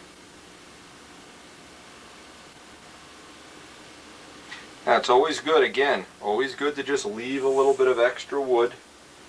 Don't be a hero and try to cut it right down on the first shot. Leave a little bit of extra wood. And if you cut one of these and it springs into a banana, go cut another one. Don't say, oh gee, I got to use that up. Forget about it. Go cut another one. Now what I'm doing now is I want to lay this on center just to get a rough fit. Okay, now I know if I reverse it, I can use the top of the 1/4 inch this way. And I know how much I have to cut off.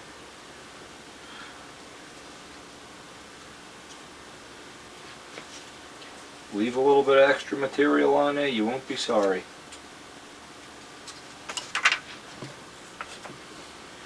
So now we have some lines we can work off.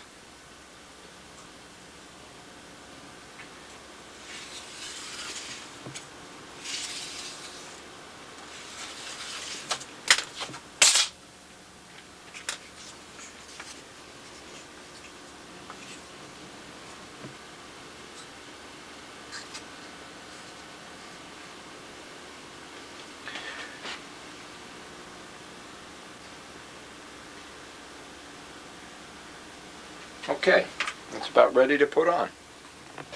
Now before we actually glue this on, I always like to pull back the sanding block, sanding belt that's on the table, get them all nice and even.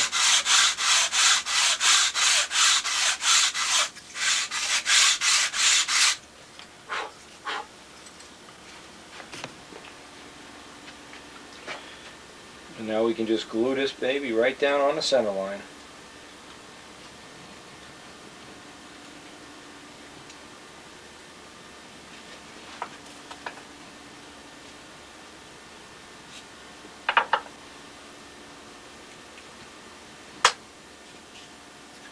I like to go about 2 or 3 inches at a time.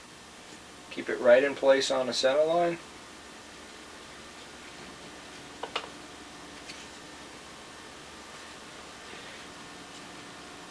CA is starting to get old. We're going to have to get some new CA for hopefully soon here.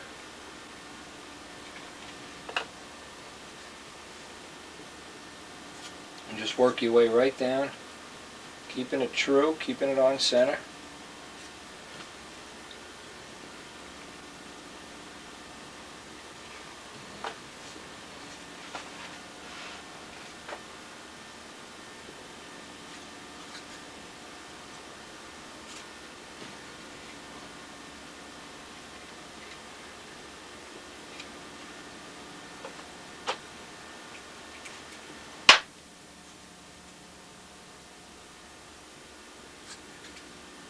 Just work your way right down little by little.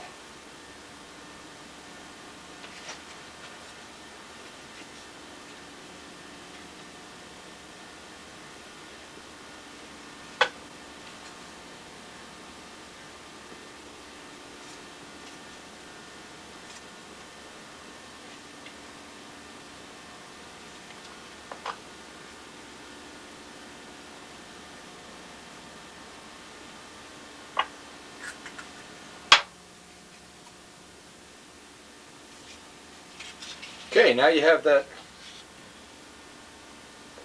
work arrow, like give it a look. Should be straight as an arrow. Okay, next step is we'll put in all the ribs on the other side. Now we'll leave this extra piece on here. This acts as a little bit of a brace while we're splicing in the other pieces. And we'll try to fixture this up a little bit before we put the other pieces in. I just want to go down here now and double glue the top side of this.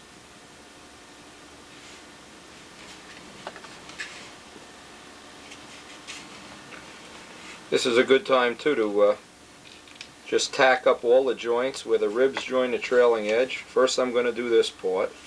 Then I'll go around and tack up each rib to the trailing edge. Try to build up some rigidity there.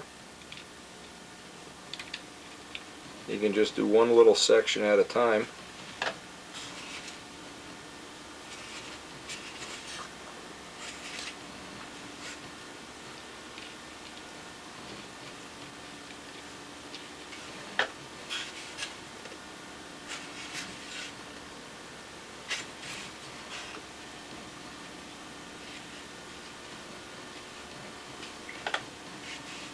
Alright, so we won't bother going over putting the ribs in. Put a few in on camera and that's it. We won't have to make a long thing about putting the rest of the ribs in. You pretty much can figure out how to put the rest of the ribs in. Don't forget we have that 1/8 inch tape in front so we can carve up the leading edge a little easier than normal. Good time to get a joint on every rib. Once you do the final block sanding on this, you find out this is going to really be a joy to cover. It really is fun covering one of these guys. Each time you sand it out, you'll see the ribs coming through. Kind of a nice look. If you like the good old-fashioned wood type aeroplanes, this will really turn you on. Make sure you don't miss any of the joints.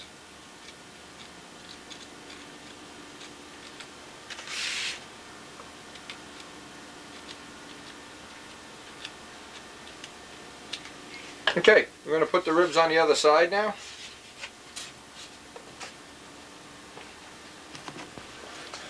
Now when you're doing up the, you notice this lays flat on a table now.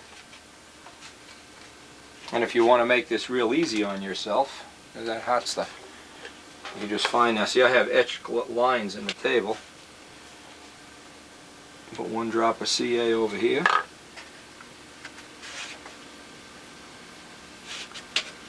One drop down here. Since that's getting cut off, it won't matter. What this will do, this will hold it steady for all the time that we're working on it. Once you understand or you have a little bit of an idea of how to fixture things up so they stay straight during construction, once you have that theory down, well, the rest of it is really not a big deal. It's sometimes when you're just beginning building that you don't realize things have to be held in place while you're building them. No matter how you do it, whether it's foam, or whether it's built up, I-beam, whatever, you really do need to have a way of fixturing your work.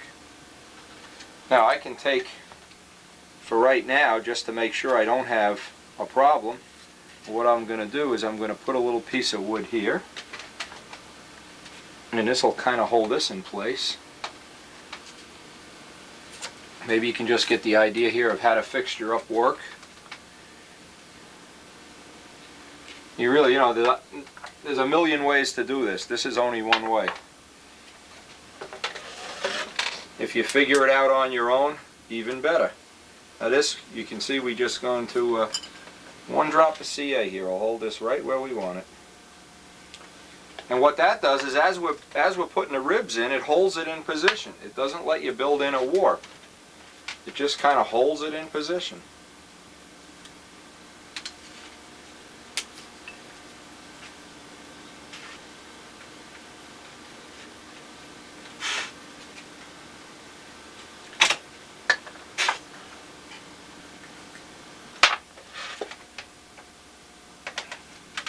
If you look at the J.D. Falcon plans, John DeTavio's J.D. Falcon, you can get some other little ideas on how he built his tails years ago. It was an excellent way.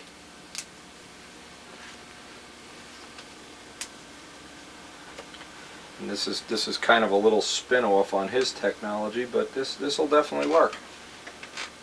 And all this is doing is holding it in position while everything's drying up. Doesn't have to be fancy. You don't have to go machining these out of titanium or anything.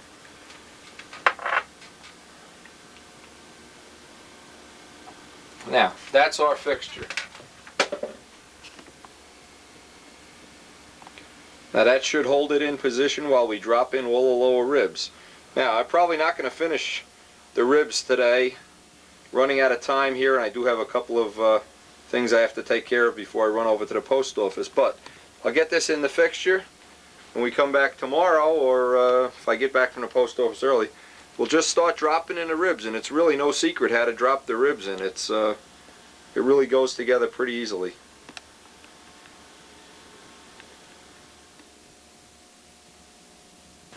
Now we've got a few minutes, so we're just going to start these ribs. Now, what I do with this side is I reverse it. I press the rib up against the trailing edge. I mark where the tape is, and again I put the tape on the leading edge.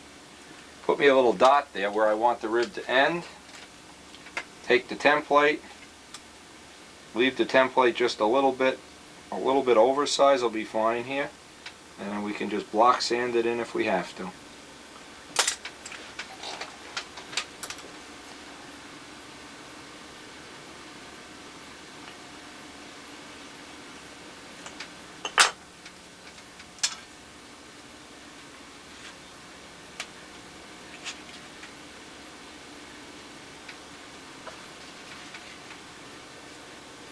Now you just look down the rib underneath, and you can see the rib underneath, and try to line them up, keep them parallel of course, and glue it to the trailing edge all at the same time. All in one nice, neat, efficient motion.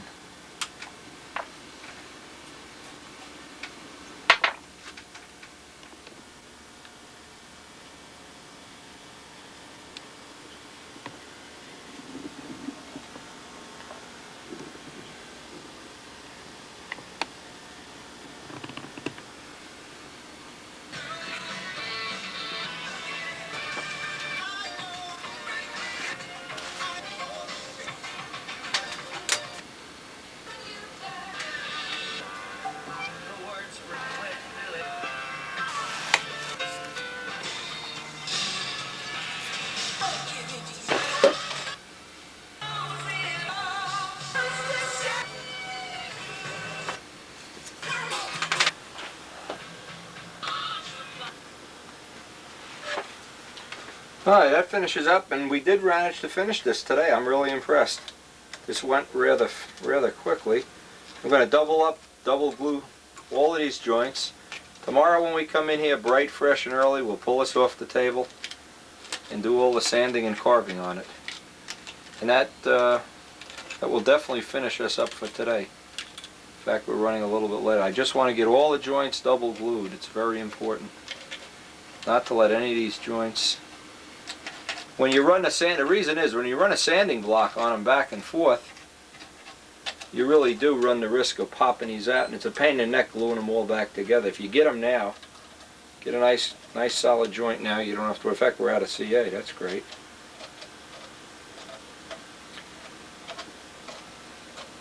So we managed to build this whole piece in one afternoon. We started this around 2 o'clock.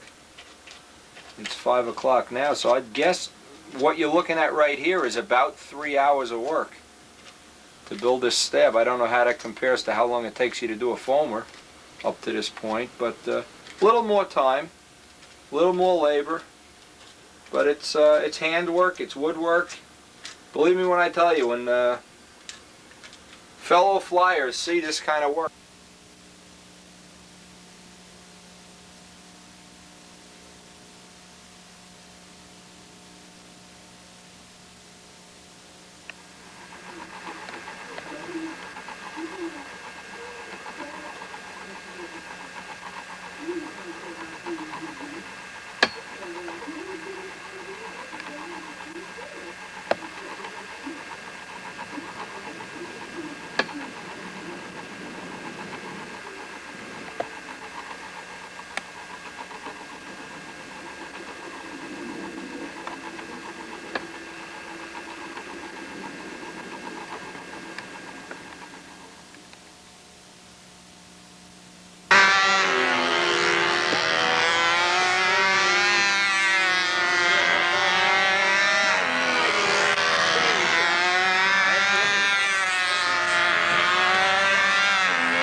will make them post real good. Yeah.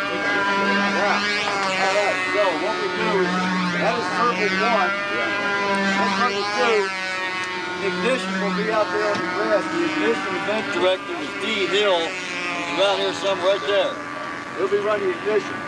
If you're entering ignition and also old time here, and you happen to come up here to sing order, don't worry about it. Do as remarkably adjustment to let you know ignition anytime you want to. When we post, when we post the scorecards here in just a minute, you'll see the plate order. And note at the top of the board on the round column.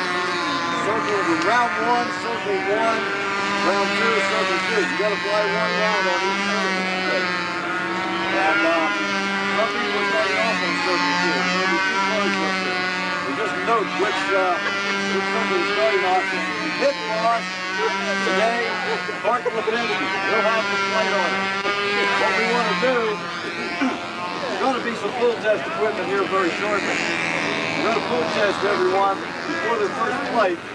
Only on the second plate, only if there's been some kind of obvious problem. Contact the ground, the second plate, the sound, the fuel plate. Second round, we will return to the order. That's easy. We don't have time to do another 12 to round 3. We had 53 engines and a bunch of walk-offs. Now, you guys, it's very important. In order for us to get out of here before sunset, have time to clean up for the banquet. When the pit boss says, you're up, you gotta move. And somebody's coming off the circle, the next guy in line should be going on the circle. Please have your plane's fuel in the pit. And incidentally, these pit areas, try not to clutter them up unless you're coming up on the flight order. Okay? Be fueled up if you like fuel or fuel tank. Try to get fueled up as your line's ready.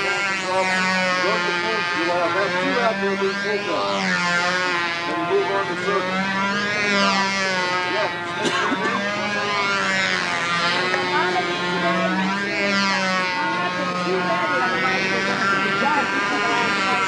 Yeah, because we're doing nostalgia appearance judging at the hotel. Hopefully beginning at 5. So we want to try to get out of here. You can.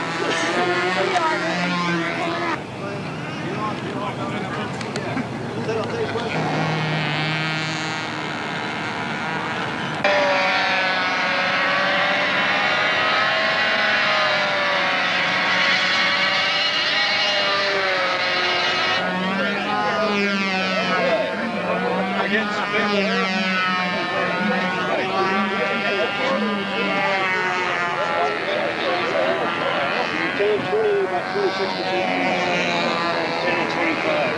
Okay, y'all want to mess it up back there? Just come. A minute. Actually, a minute. Okay. Most of it is most everybody's heard this stuff already. Welcome to you.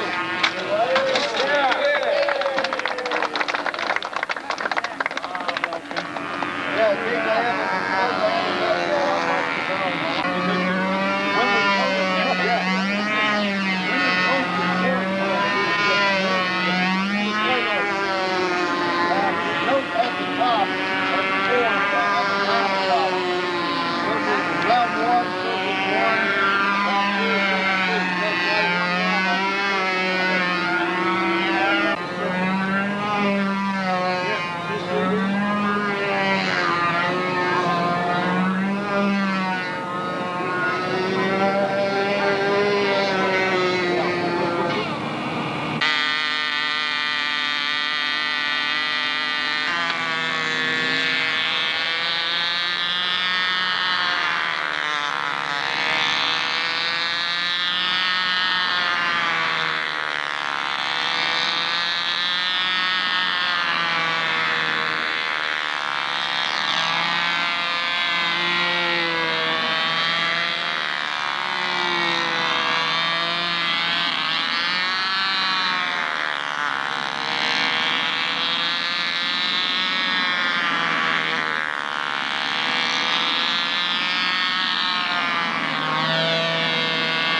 there for a while.